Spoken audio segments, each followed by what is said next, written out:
Hello guys, welcome to my channel SSC tips by Lakshmi Rajput. मैंने last video बनाई थी SSC CGL maths strategy की। Maths को आने वाले टाइम के लिए हम अपने जो 50 डेज़ बचे हैं उनमें कैसे अपने 45 मार्क्स हम मैथ्स के अंदर लेके आ सकते हैं। तो उसमें मैंने कैलकुलेशन के लिए बताया था कि कैलकुलेशन फास्ट अपनी करनी है एग्ज़ाम में, क्योंकि कैलकुलेशन बहुत बड़ा फैक्टर खेलती है। तो कैलकुलेशन के लिए फ़ास्ट कैसे करनी है हमको, तो उसके लिए कुछ बेसिक बातें हैं जो पहले हमें नोट करनी है। जैसे कि स्क्वायर 1 से लेके 30 तक हमारे पास स्क्वायर लिखे होने चाहिए। क्यूब एक फॉर्मूला कॉपी बना लो, या तो हो सके चार्ट बनाकर अपनी जहाँ पे स्टडी रूम में या स्टडी टेबल के सामने चिपका लो। इससे क्या होगा, तुम जब भी पढ़ने बैठोगे तुम्हारी नज़र पे पड़ेगी तो एक दो बार वो चीज़ें याद हो जाती हैं। तो स्क्वायर, क्यूब 20 तक, टेबल 12 से लेकर 40 तक, 10 तक सभी को याद होते हैं। पावर्स, सीआई के स्पेशल फार्मूला और मैथ्स के कुछ स्पेशल कंसेप्ट जो अगर आपको लगता है कि हाँ मुझे नोट करना, जैसे कि अलजेब्रा के फॉर्मूले, सिंप्लीफिकेशन के फॉर्मूले, वो सब क्या है आपको लिखकर अपने स्टडी टेबल पर चिपका लेना है। इससे क्या होगा, आपको डेली उनको एक बार मॉर्निंग में रिवाइज कर लेना है। अब यहाँ देखो, जो मैं अपने एग्ज़ाम में या मॉक टेस्ट में यूज़ करती हूँ कैलकुलेशन के लिए ट्रिक्स, मतलब जिससे कैलकुलेशन फास्ट हो जाती है, कुछ तरीके होते हैं। जैसे कि अगर आप चाहो तो रेमो सर की प्लेलिस्ट या आदित्य रंजन सर की प्लेलिस्ट या किसी भी यूट्यूब पे किसी भी टीचर की अगर आप फास्ट कैलकुलेशन की सीरीज़ को फॉलो कर लो। इससे क्या होगा, आप किसी एक तरीके को फॉलो करोगे तो उससे जो नॉर्मल कैलकुलेशन लगाते हैं उससे हमारी कैलकुलेशन फास्ट हो जाएगी।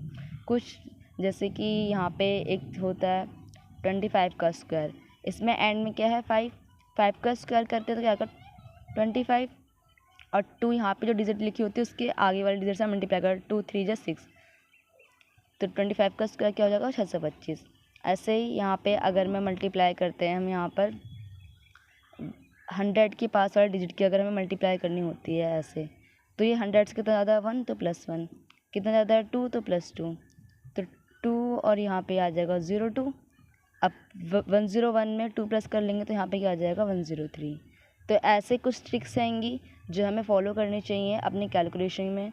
अब यहाँ पे हम और भी फॉर्मूलेज हैंगे, जैसे 64 की अगर हमें स्क्वायर करना है तो पहले 6 का स्क्वायर करो 36 हो गया, 4 का स्क्वायर किया तो 16 हो गया, 6 4 जा 24, 24 2 जा 24, 2 जा 48, तो यहाँ 48, तो 6 9 0 और यहाँ 4096, 64 का स्क्वायर क्या हो गया 4096, और ये हमारा 16 का क्यूब भी होता है।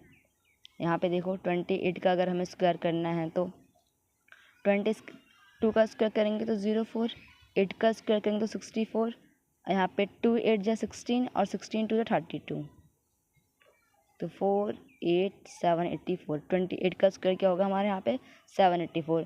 तो ऐसे कुछ स्पेशल ट्रिक्स को या फिर स्ट्रेटजीज को अगर हम डेली 30 मिनट्स देके कैलकुलेशन में रेगुलर रिवाइज करेंगे तो ये हमारी हैबिट में आ जाएंगे। और जब हम मैथ्स में क्वेश्चन सॉल्व करते हैं तो उस टाइम बहुत ही ज़्यादा इंपॉर्टेंट होता है कि ऐसी कैलकुलेशन हमें आनी चाहिए। कुछ और भी कैलकुलेशंस हैं यहाँ पे, जैसे कि हमें डिजिट सम आना चाहिए। डिजिट सम करके हम कैलकुलेशन फास्ट कर लेते हैं। हमें एलिगेशन मेथड आना चाहिए। एलिगेशन मेथड जो अभी आपने देखा होगा, इस तरीके से हम सॉल्व करते हैं। एलिगेशन मेथड आना चाहिए आपको। रेशियो कंसेप्ट आना चाहिए। जैसे यहाँ पे 10 है 15 है तो इसका जो रेशियो 2/3 होगा ऐसे। तो रेशियो कंसेप्ट आपको आना चाहिए। डिजिटल सम, एलिगेशन, आपको यूनिट डिजिट देखना आना चाहिए। आपको प्रोडक्ट देखने आने चाहिए कि किस चीज़ का प्रोडक्ट है।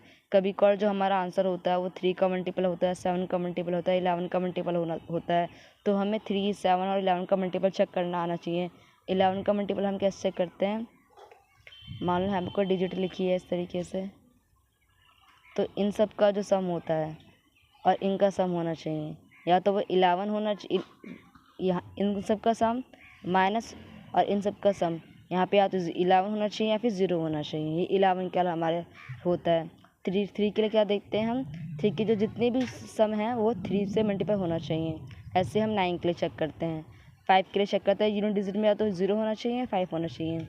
तो आपको unit digit, product, ratio concept, digit sum, alligation, simplification के सारे फॉर्मूले, अलजेब्रास के फॉर्मूले, सीआई के फॉर्मूले और स्क्वायर क्यूब टेबल, ये सब आपको आपके टिप्स पे होने चाहिए, जिससे आपकी कैलकुलेशन एग्ज़ाम में फ़ास्ट होगी।